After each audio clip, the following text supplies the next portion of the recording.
Saya ulangi lagi, ayo. Repetition is mother of all skill. Pengulangan adalah ibu dari segala keterampilan.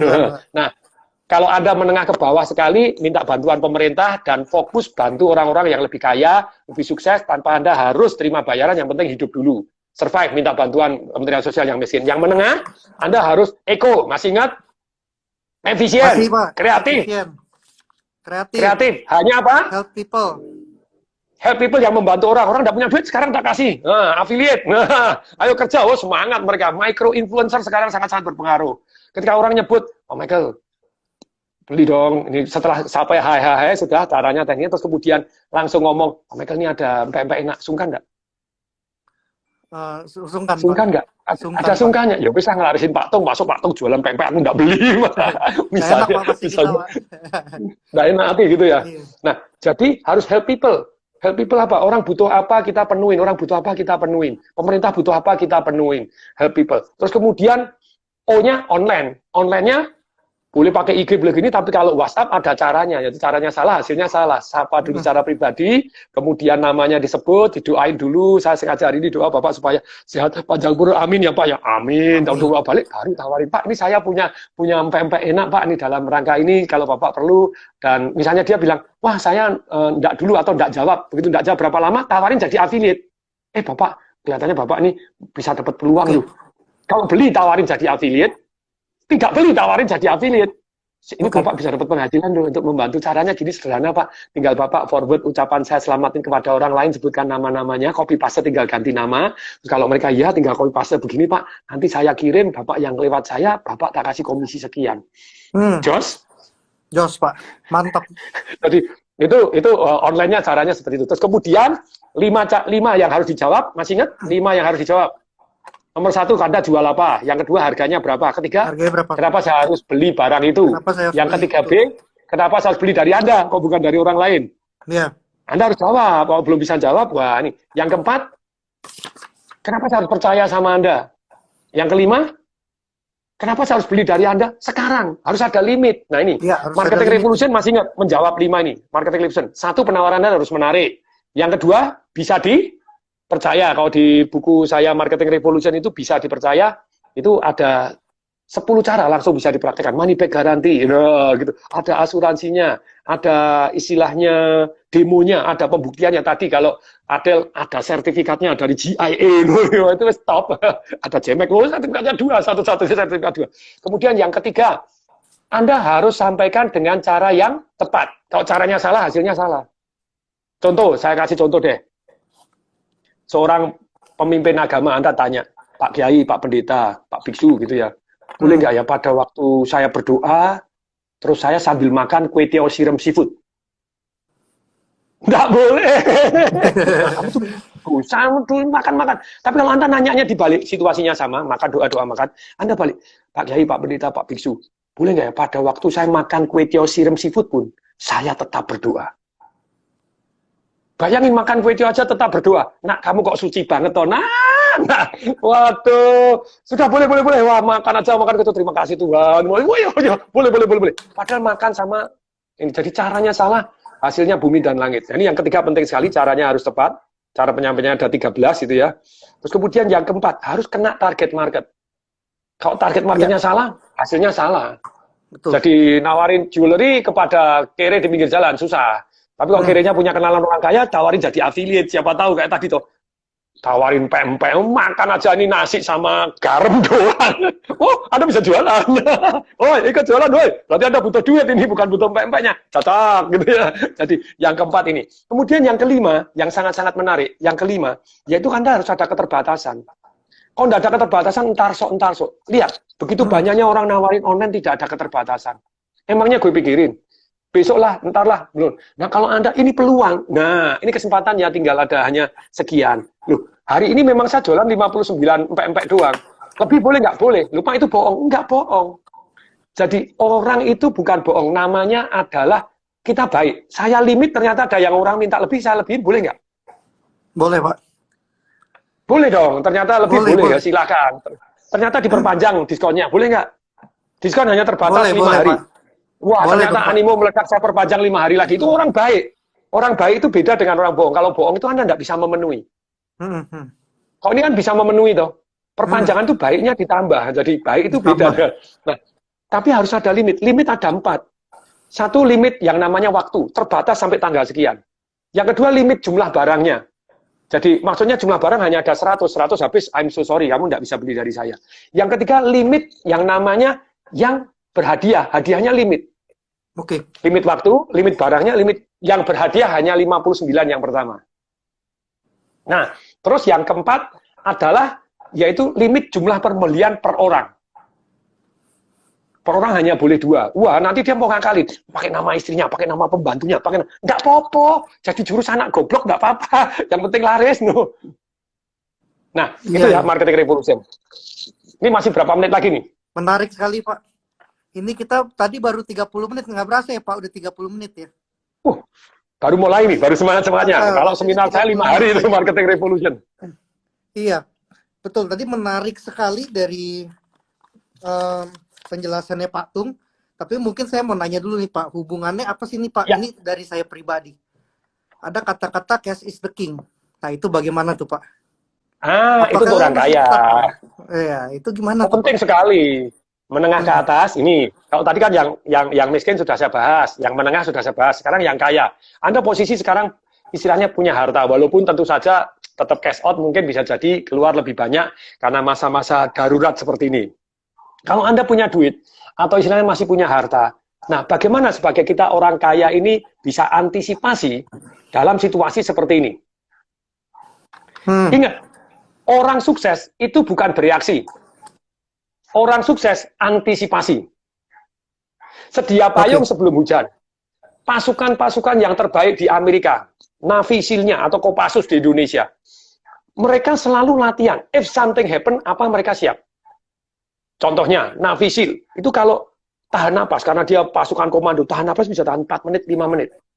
Oh tenang, lah kalau helikopter jatuh di air, tenang, masih 4 menit, bisa lepas begini, bisa keluar, bisa berenang. Enggak. Ternyata ketika jatuh di air, cuma 1,5 menit mereka tahannya. Kalau jatuh airnya di air es, 30-40 detik sudah mati mereka. Jadi mereka latihan dulu. Wah, sambil pakai pengawasnya pakai belukuduk, begitu jatuh belukuduk itu cemplungin di air. Jadi latihan.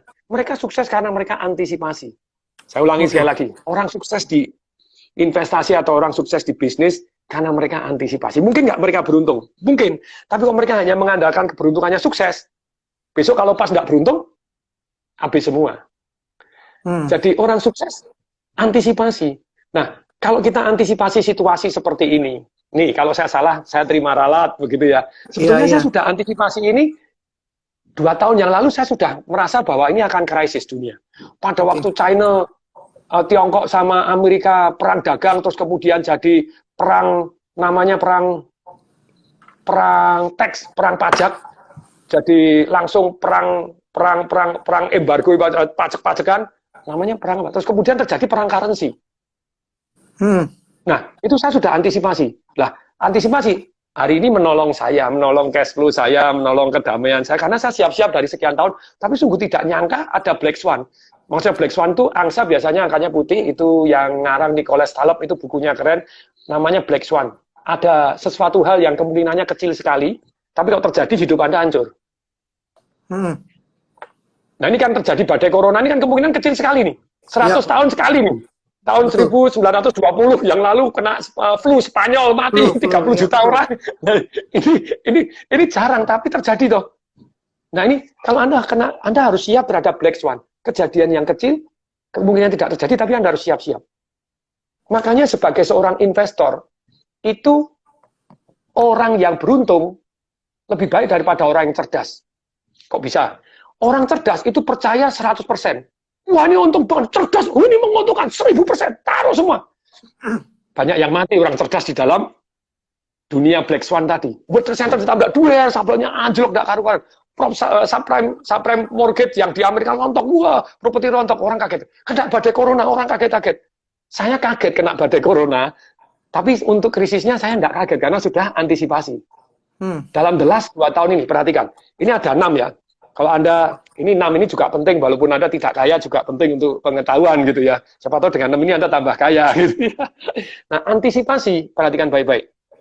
Uang, pernyataan saya belajar dari ekonom pemenang Nobel. Saya ini baca buku-buku kelas dunia yang pemenang Nobel. Salah satu pemenang Nobel namanya siapa? Nanti saya ingat-ingat. Dia mengatakan begini, uang itu mengalir dari satu tempat ke tempat yang lain. Selalu akan mengalir dari satu tempat ke tempat yang lain. Nah, kalau kita sebagai orang yang sukses, kita bisa antisipasi uang itu mau kemana. Kalau uang itu mau kemana kita sudah siap, ya kita di sini, siap. Nah, salah satu contohnya. Nah, untuk itu kan Anda harus punya uang. Ya bisa nggak tanpa uang? Bisa jadi makelar, bisa begini. Ya. Nah, tapi dalam hal ini perhatikan baik-baik. Ada 6 jurus ya. Ada berapa jurus? 6, Pak. 6. Nomor 1, stay cash. Ketika Anda antisipasi krisis, stay cash. Cash is the king. Karena pada waktu awal-awal krisis Anda nggak punya cash, wah, nangis Bombay Anda. Stay cash, stay liquid. Makanya kan saya beberapa waktu itu saya jual hotel. Orang patung hotel jalan di Surabaya, di hotel saya jual 2. Satu yang ada di Malang itu Kartika Graha saya jual, terus kemudian yang di Semarang itu Star Prima saya jual juga gitu ya. Jual lu patung kok jual-jual? Sudah antisipasi. Kalau krisis ya pasti turisme turun. Jadi stay cash, saya pegang cash. Jadi siap-siap cash. Jadi 2 tahun yang lalu sudah siap cash. Yang kedua, Anda harus antisipasi. Kalau krisis berkepanjangan, di awal krisis Anda harus stay cash. Ketika krisis berkepanjangan, cash is stress. Uang adalah sampah. Kalau tadi uang adalah raja, kalau krisis berkepanjangan, uang adalah sampah. Amerika berkali-kali krisis, Indonesia berkali-kali krisis, apa yang dilakukan? Kayak sekarang, pemerintah 700 ini berapa triliun cetak duit. Zaman dulu Indonesia sempat bumi gonjang-ganjing, kalah ekspor dan impornya, defisit. Jadi biasa selalu sejak tahun 52, itu ekspornya 62, tahun 62 ekspornya Indonesia selalu lebih besar daripada impor. Dengan demikian, cadangan devisa Indonesia bertambah terus. Tahun 2012, enggak. Untuk pertama kalinya kalah. 50 tahun pertama kali kalah. Ekspor sama impor gede impor. Itu mengurangi cadangan devisa. Dan itu terjadi. Tahun-tahun ini terjadi. 2 tahun ini terjadi terus. Zaman ini terjadi. Kenapa terjadi? Karena perang dagang tadi. Perang tarif. Jadi saling tarif-tarifan. Tiongkok belum perang tarif. Mengdevaluasi mata uangnya 1,5%. Langsung Indonesia banjir barangnya. Nah, dari perang tarif itu saya sudah antisipasi. Wah, ini pasti cetak duit. Zaman Pak SBY dulu di tahun 2012-2014, itu uang beredar. Tolong cek di bi.go.id. Nah, ini kan pakai data. Kalau salah, ayo tabayun. 5 tahun pemerintahnya SBY yang terakhir, itu nambah uang beredar 80%. Makanya inflasi dari 9.000, dolarnya jadi 13.000, ya terang aja. jadi inflasi duitnya dicetak banyak sekali, nambah 80% dalam waktu 5 tahun. Pak Jokowi dalam 5 tahun terakhir nyetak nambah 30% kurang banyak. Lah ini bakal nyetak. Kok bisa bakal nyetak? Duitnya pemerintah dari mana? Pemerintah sekarang nanggung orang-orang miskin. Anda nggak bisa makan, dikasih makan tuh sama pemerintah, keren. Anda kalau kena COVID dibayarin. Tahu nggak, kena COVID biayanya berapa? Saya di rumah sakit 11 malam, 125 juta. Nah itu, kalau yang di RSPAD, di mana rumah sakit ditanggung oleh pemerintah semua, 100%. Nah itu kan butuh biaya banyak. Nah terus orang miskin yang dijatah, terus penghasilan pajak yang berkurang. Penghasilan pemerintah dari mana sih? Dari pajak. Jadi 60-80% untuk pembangunan itu adalah dari pajak. Sekarang pajak pasti menurun. Pabrik tutup, ini gini, saya kayak seminar, sekarang nggak ada seminar, nggak ada apa, ya ada sih, sekarang mulai online, sudah changing gitu ya. Tapi saya sudah siap-siap dari dulu, perhatikan. Jadi, kalau berlangsung lama, uang Anda lama-lama tidak laku. Saya belajar dari Pak Muhtaryadi dalam bukunya Manusia Ide, saya belajar kisah hidupnya Om Lim, orang nomor kaya nomor 1 di Indonesia. Satu hari ketika duit digunting, harimau digunting, gambar gajah digunting, dia tidak laku duitnya, langsung ditaruhkan, terus kemudian dia nangis. Ternyata kaya itu bukan kaya duit ya. Tapi hari itu dapat pencerahan. Ternyata kaya itu adalah kaya punya aset yang produktif yang menghasilkan duit. Makanya Om Lim kan ke Indosemen, Indofood, Indomie. jadi yang memang masuk ke basic. Anda tidak bisa lepas dari situ. Nah, jadi yang kedua, cash is stress kalau berkepanjangan. Nah, terus bagaimana antisipasinya? Percaya tidak? Hari ini sebetulnya sebelum terjadi corona, wah itu properti sudah murah-murah. Sekarang lebih murah lagi. Saya mau beli di Jalan Brawijaya, itu valuasi 28M. Itu dijual 16M, saya merasa murah. Saya tawar 14M. 14M nggak dikasih. Begitu krisis ini langsung dikasih 14M. Saya bilang waktu berbeda, mau 12M. Bukan kenapa-kenapa. Sekarang lagi susah, semua orang cari duit, minta duit. Jadi hari ini Anda pegang cash Anda jadi raja. Anda bisa beli barang-barang yang murah, Anda bisa beli barang-barang yang luar biasa.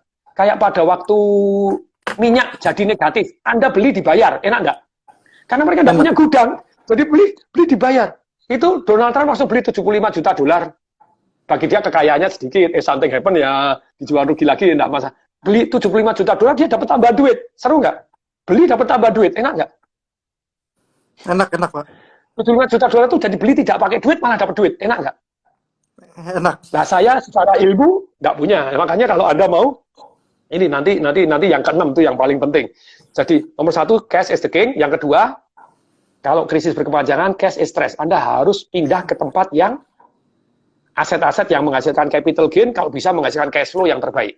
Okay. Nah, yang ketiga, mulai masuk ke bisnis yang hari ini yang tetap tahan krisis. 2 tahun yang lalu saya sudah mikir, wah kalau krisis saya harus punya bisnis apa yang tahan krisis ya. Saya analisa-analisa, ternyata laundry. Jadi dari analisa laundry, kok bisa laundry? Karena laundry di Amerika sejak Perang Dunia Kedua tahun 47 sampai tahun 2018 yang lalu, sebelum saya mulai laundry, itu tetap naik terus. Ketika bumi gonjang-ganjing, laundry tetap naik. Laundry itu kebutuhan pokok. Makanya pada waktu PSBB, pembatasan sosial berskala besar, laundry tetap boleh buka. Jadi laundry saya buka. Sekarang dalam 2 tahun saya buka 90. Saya dari cash masuk ke laundry, buka banyak sekali. Nah, hari ini mau buka lagi sebetulnya, tapi nggak bisa karena situasi seperti begini ya. Sebetulnya saya rencana 150, 1.500 jadi laundry menghasilkan cash flow dan anti krisis. Jadi bisnis basic. Nah, sekarang ada nggak bisnis-bisnis yang online booming? Ada banyak sekali. Termasuk tadi, affiliate marketing ini Anda harus jurusnya kembangkan yang luar biasa begitu ya. Nah, sekarang saya tambahin lagi. Jadi yang ketiga, masuk ke bisnis yang anti resesi. Yang memang dibutuhkan sekarang. Tadi eco, efektif, kreatif, help people, online. Gitu ya. Yang offline ada. Nah, saya ini kan mulai online. Jadi laundry mulai online, Anda telepon online, Anda WA kami jemput. Nah, ini kan baru seru mulai dunianya ya harus ke sana. Orang nggak boleh keluar, orang takut keluar. Omset turun, tapi cucian banyak. Tadi teman saya sampai yang sambat, aduh cucian numpuk ini. Saya nggak punya istri, istrinya kan sudah meninggal berapa. Ini numpuk cuci sendiri, celana dalamku sudah jamuran katanya gitu. Teman, di laundry kan di tempatnya Om Tong. Terus kemudian, oh belum ada di Pati, ternyata dia tinggal di Pati. Oh, laundry saya belum ada di Pati, tapi itu yang menarik. Nih, perhatikan ya. Jadi, kalau Anda mau survive sebagai orang kaya dan tumbuh semakin kaya, nomor satu, stay cash. Nah, saya udah ini sudah siap-siap, udah antisipasi orang sukses. Yang kedua, pada waktu bumi gonjang-ganjing krisis berkepanjangan, Anda harus ubah cash Anda kepada aset-aset yang menghasilkan cash flow nomor satunya. Kalau bisa menghasilkan capital gain, dibagi. Cash flow dan capital gain, cash flow dan capital gain. Nah, kalau emas dan tetap beli properti. Nah, itu yang menarik. Ini yang menarik. Ini yang keempat. Oke. Yang keempat, nah ini belum ditanya sudah jawab. Oh, belum ya, yang Pak, keempat ini, nggak sabar. Yang keempat, saya alokasi ke emas, perak, jadi batu permata, lukisan. Jadi lupa lukisan, iya. Berlian ya, iya. Terus perak ya, iya. Jadi kenapa? Saya stay minimal, at least sekarang ini 7,5%, bisa jadi saya naikkan akan sampai ke 15%. Tanya dulu dong, why? Why, Pak? Ketika bumi gonjang-ganjing, waktu berlalu, uang beredar tambah banyak nggak? Tambah banyak, Pak. Ketika tambah banyak, pertanyaannya, kalau uang yang dicetak banyak, kira-kira harga barang naik nggak? Banyak, jadi, Pak. Berlian, some of the investment, berlian tuh istri saya paling demen berlian, berlian. Tapi saya suami yang baik gitu ya. Saya punya perjanjian dengan istri saya juga istri yang baik. wahai wanita, kalau Anda tidak, istilahnya, ini penting nih, kalau minta itu yang suami mampu, dan suami belikan yang lebih. Itu perjanjian saya dengan istri. Nah, banyak istri minta, wah aku minta berlian 4 karat, oh suaminya beli setengah karat, nggak mampu ya, itu kan istrinya kelihatan jahat, nggak pengertian, suaminya kelihatan goblok, double rugi banget. Kalau saya enggak, istri saya minta Avanza, tak kasih Alphard. Minta berlian 1 karat, tak kasih 4 karat, 4 karat. Dari suami yang dahsyat. Minta Suzuki Baleno, tak kasih Mercy Sport. jadi ketika minta, nah dia tahu karena dia tahu duit saya, jadi kita sama-sama terbuka, dan saya bilang, kamu minta yang passive income saya cukup. Passive income, nah cukup. Nah ini yang menarik, jadi yang keempat itu harus alokasi ke emas dan berlian.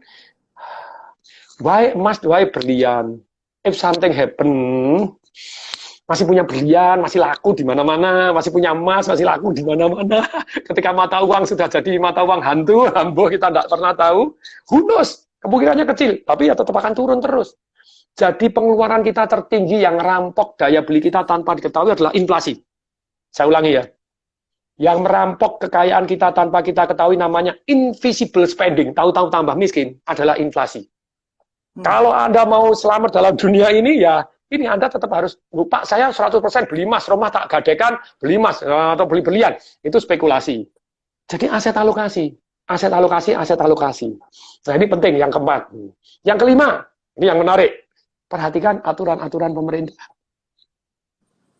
Oke. Ketika terjadi perubahan aturan pemerintah memberikan subsidi, pemerintah memberikan apa, Anda terjun di bidang itu, seru luar biasa. Ketika pemerintah mau mensubsidi untuk orang miskin, kayak saya, wah kuliner saya tetap bagus loh. Wah kuliner itu untuk catering, kok bisa tetap bagus? Karena kita suplai rumah sakit. Rumah sakit sekarang kan lagi banyak orang. Terus kemudian kita masuk ke Astra. Anda mau nggak untuk perawatnya? Mau nggak? Jadi kita tawarin catering untuk mereka sosial, CSR-nya mereka. Jadi kondisi begini, catering saya masih booming. Jadi 3 perusahaan saya yang masih lumayan, oh yes baby itu, ya banyak yang pingsan juga sih. Hotel saya beberapa ya nangis Bombay juga. ya dijalanin gitu ya. Tapi ada yang untungnya perusahaan saya banyak, jadi sana minus, sana sini tumbuh. Untungnya passive income-nya juga oh yes baby. Jadi salah satunya tadi kuliner catering. Kemudian yang kedua adalah laundry saya. Yang ketiga adalah yang tentang e-learning saya. E-learning, yang keempat itu yang tentang marketing, yang kita sosial media. Theconversion.com itu lumayan. Masih meledak loh, masih ini. Dalam kondisi ini masih bisa tumbuh ya, sakti banget saya bilang gitu. Walaupun tidak semudah dulu, tapi berhasil kita memasuk segmen baru. Gini, kalau Anda, saya ulangi ya, bagaimana manage bisnis yang stuck? Sebelum 6 jurus investasi ini ya, masuk ke bisnis yang menguntungkan toh. Kalau bisnis Anda stuck gimana? 3 jurus doang, sederhana. Saya punya perusahaan banyak, jadi saya mengelola dengan damai. 3 jurus kalau bisnis Anda stuck. 1, harus punya rencana baru. Rencana baru itu apa? Ada listnya. Produk baru, wilayah baru, cara keluar baru, affiliate marketing baru. Masih ingat tadi? Jadi kita sistem komisi baru, detail yang baru, cara promosi yang baru, konsultan baru, partner baru. Apa yang baru? Kalau Anda stuck, nggak ada yang baru, goodbye my love. Cuma menangis, ya untuk apa? Nah, rencana barunya apa? Saya kan beberapa waktu ini sudah sehat, saya mulai meeting dengan perusahaan pakai Zoom. Wah, anak-anak perusahaan saya gampang, yang ini jedot. Ada yang turun tinggal 10%. Ada yang tinggal 8%. Saya bilang, hotel, tawarin kerjasama sama rumah sakit. Jadi pakai tempat, jadi untuk isolasi mandiri. Kasih paket, tawarin isolasi mandiri. Daripada kamu di rumah sakit, tidak enak, isolasi mandiri, kerjasama dengan rumah sakit. Pakai dokternya, dokter online. Ayo kerjasama, hotel produk baru dong. Nawarin untuk turis, nawarin untuk orang sakit. Isolasi. Ayo produk baru, boy. Kreatif dikit, jangan menyerah gitu ya. Wadah 3. Ayo produk baru. Ayo produk barunya apa? Wilayah baru. Cara marketing baru, cara keluar baru, sistem affiliate baru, sistem komisi baru, detailnya yang baru. Ayo apa yang baru? Jadi kalau bisnis Anda stuck, 3. 1 harus punya rencana baru. Dikatakan oleh Albert Einstein, orang yang mengharapkan hasil yang berbeda, tapi tindakannya masih terus-menerus sama, itu adalah divisi dari orang gila. Jadi kalau Anda stuck atau tidak naik atau turun, ya ini resepnya apa, rencana baru Anda. Yang kedua, biasanya saya kasih time frame. Time frame-nya mau berapa? Setahun, 6 bulan, atau 2 tahun. Nah, kalau time frame-nya lewat, saya kasih manajemen baru. Saat direkturnya ganti semua. Hati damai. Waktu berlalu, yang ketiga saya jalanin. Ganti perusahaan baru, woi. Tutup dengan damainya. No hard feeling. Nggak sakit hati, no hard feeling. Hati yang damai. Saya pernah masuk di tambang batu bara. Saya pernah beli bank. Keren-keren tuh. Wah, ini mulai lumayan. Lumayan. Ya ini sebetulnya ini ancang-ancang beli bank lagi nih, nunggu bank yang rontok. Tetap setiap masalah selalu ada peluang. Jadi perhatikan baik-baik ini. Jadi kalau stuck, rencana baru ada apa? Kemudian yang kedua, manajemen baru. Ya setelah di time frame nggak bisa, kasih manajemen baru. Di time frame lagi nggak bisa, tutuplah, ganti perusahaan baru. Satu hari perusahaan pabrik tabung gas untuk 3 kiloan terbesar milik Tung Disemparingin. Keren toh? Begitu banyak. Wah ya sudah nggak jalan, mendadak di stop sama Pak JK, 3 kilo nggak ada, ya berhenti gerak. Berhenti gerak. Ketika mulai dibuka, pesanan itu setahun cuma butuhnya 10 juta, ternyata Pak Ali Markus buat pabrik aja, satu pabrik sudah bisa 66 juta tabung. Pues, ya sudah, saya jual nggak laku, saya jual kiloan. Hati damai. Saya punya Purdue University, saya S2, yang Dick Cheney, wakil presidennya zaman George Bush Junior itu ya lulusan Purdue ya, S2 tamat ya saya jual. Lagu radio, saya punya Smart FM juga saya jual. Oke, ya nggak bisa diperbaiki ya sudahlah gitu ya. Nah, banyak hal yang saya jual dengan damai, termasuk hotel, ini ya saya jual. Jadi hati-hati damai-damai aja lah gitu ya. Nah, sekarang saya lanjutkan ya. 6 hal yang harus dilakukan untuk Anda antisipasi krisis. Nomor 1, stay cash. Masih ingat? Yang kedua, pada waktunya cash Anda harus dirubah kepada aset. Yang ketiga, yang ketiga punya bisnis yang produktif, yang anti krisis gitu ya. Yang keempat harus punya cadangan emas, perak, dan berlian. Banyak teman-teman saya senang berlian. Kenapa? Karena kalau emas bawanya susah, perak apalagi. Betul Pak. Kalau berlian gampang bawanya. Keluar negeri kemana bawanya gampang. Selama ada sertifikat GIS, aman. Jual di mana-mana masih ada harganya. Kemudian yang kelima, antisipasi aturan pemerintah. Pemerintah subsidi di mana? Pemerintah sekarang lagi aturan di mana? Antisipasi aturan pemerintah ini penting sekali. Kenapa saya masuk, sampai sekarang masih jalan, rumah subsidi? Karena itu disubsidi pemerintah. Nah ini yang kelima. Yang keenam, luangkan waktu sekarang, kuasai ilmu-ilmu, baik Anda miskin, baik Anda kaya, baik Anda orang menengah, kuasai ilmu-ilmu yang high value, yang dibutuhkan. Oke. Contoh, saya marketing. Pegadaian ini kontrak ke 2 tahun. Tahun pertama ini diperpanjang, karena Pegadaian begitu saya ngasih pengetahuan marketing dan pengetahuan mengelola bisnisnya, booming. Jadi nasabah setahun yang lalu itu 10,6 juta, sekarang jadi 13,8 juta, naik 33%. Tidak pernah terjadi sepanjang Pegadaian, 1 tahun naik 3 juta. Bang mana 1 tahun bisa naik 3 juta? Kayak tidak semudah itu gitu ya, dengan base sudah gede. Terus untung nambah 300 miliar. Terus kemudian juga produknya melejit macam-macam gini. Terus kemudian CEO-nya terpilih. Dia kan CEO baru, langsung kontak saya, Pak Tung, pokoknya saya mau breakthrough. Oke, mau breakthrough, pakai jurus saya gila-gilaan, nurut. Oke, nurut. Jangan ngeyel, pokoknya jalanin dulu. Sebenarnya apa sih program yang saya buatkan? Sebenarnya cuma 4. Satu program promo, ada April Emas, ada Badai Emas, nah macam-macam hadiahnya dan teknik memberi hadiahnya gimana. Yang kedua, teknik keluar-keluarnya. 4.000 cabang, harus punya spanduk, harus punya ini. Yang keempat, namanya insentif untuk karyawan. Tidak pernah ada insentif untuk karyawan, sekarang kita buat insentif. Everybody bisa tour ke Eropa, everybody luput, jadi poinnya tidak hilang. Anda luput poin ke Eropa, Anda bisa ikut Royal Caribbean. Sekarang nggak berani, kalau ikut Royal Caribbean nggak bisa mendarat, di karantina di kapal terus-terus. Nggak berani. Nah, sebetulnya ini. Kemudian yang keempat, teknik monitoring. Teknik monitoring, itu saya sharekan. Jurusnya monitoring gimana? Seru sekali di Pegadaian. Bagaimana cabang dites dulu, 2 bulan ya coba tes. 2 aja yang ditoring, langsung ketahuan melejit. Surabaya dimonitoring dalam waktu 1 bulan, dari ranking terakhir 12, jadi ranking 9. Dimonitoring lagi, disuruh lapor, langsung naik dari ranking 9 jadi ranking 7. Manado seru, ranking 10. Dimonitorkan, kita uji coba 2. Mari kita lihat perbedaan dengan orang yang tidak dimonitor. Begitu dimonitor, diteleponin, disuruh lapor, apa yang sudah dikerjakan, mana, sudah belum, buktinya apa, fotonya mana, disuruh, buktinya mana, suruh, buktinya tidak bisa. Sudah pasang spanduk, mana buktinya, fotonya mana, karyawan sudah nawarkan, sudah ngadakan ini belum, mana buktinya. Itu Manado dari nomor ranking 10 se-Indonesia, 1 bulan ranking 3. 1 bulan berikutnya ranking 2. Nah, yang paling seru, yang ranking 11. Itu kan tidak kita monitor. Begitu sudah 1 bulan, oke, yang ranking 12 kita gebukin ya. Tapi yang gebuk 3 orang. Ranking 11 itu adalah Jakarta 1. Jakarta kan wilayahnya gede banget. Dibagi 5, Jakarta 1. Jakarta 1 ini, sebenarnya sudah lebih gede dari Surabaya, lebih gede dari mana? Ranking 12. Karena kan 1 bulan pertama kan dari ranking 11, tidak dimonitor. Yang ranking 12 kan naik dari ranking 9. Dia kesundul jadi ranking 12. Dimonitor 3 orang. 1, direktur marketing. Pak, sudah belum melakukan begini? Persis seperti yang biasa. Yang kedua, direktur utama. Presdir telepon. Ini ya, masa Jakarta 1 ranking 12? Itu sungguh-sungguh keterlaluan. Ayo, ikut programnya monitoring dari direktur marketing, ikut program-programnya marketing. Kemudian, oke, terus kemudian direktur HRD telepon. Mohon maaf ya, Pak Kepala Wilayah, ini kemarin pada waktu briefing, kita base itu performance base.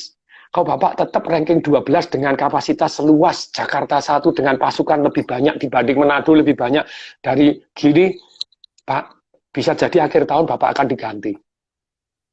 Apa yang terjadi? Hanya dalam waktu 1 bulan, ranking 1 dari 12 ranking 1 teknik monitoringnya mbaknya keren. Lah, saya punya high value skill ini.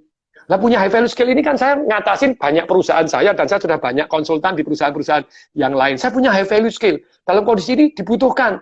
Apa yang terjadi? Pegadaian perpanjang saya bayar miliar-miliaran. Semua sampai tak tunjukin kontraknya ini bayar saya berapa M. Jadi dalam situasi sulit gini pun masih dibayar ember-emberan. Jadi jurus yang keenam, Anda harus punya high value skill, high value knowledge, high value something apa? Jago marketing online. Jago affiliate marketing tadi, punya tim marketing yang luar biasa. Loh, kayak saya, di properti, saya punya high value yang luar biasa. Begitu banyaknya orang, Agung Sedayu ngundang saya, Pak Caitong itu sudah 7-8 kali ketemu saya masih sama saya. Yang Raja Besi di Semarang yang punya 300 hektar di pinggir pantai juga ngundang saya. Terus anak presiden, wah zaman dulu anak presiden zaman dulu punya 400 hektar di Bali. Atau mau diapain terserah. Begitu banyaknya. Saya nolak 100 proyek lebih. Pulau Intan ini saya sama Pulau Intan seneng karena yang punya Pak Pui Sudarto itu sangat rendah hati dan deliver luar biasa. Yang saya yang mantap-mantap ini saya mau karena banyak orang menggunakan nama saya. Nah, jadi saya tidak mau, harus yang benar-benar partnernya gede, mantap. Begitu banyaknya yang ngajak kerjasama. Karena apa? Punya high value.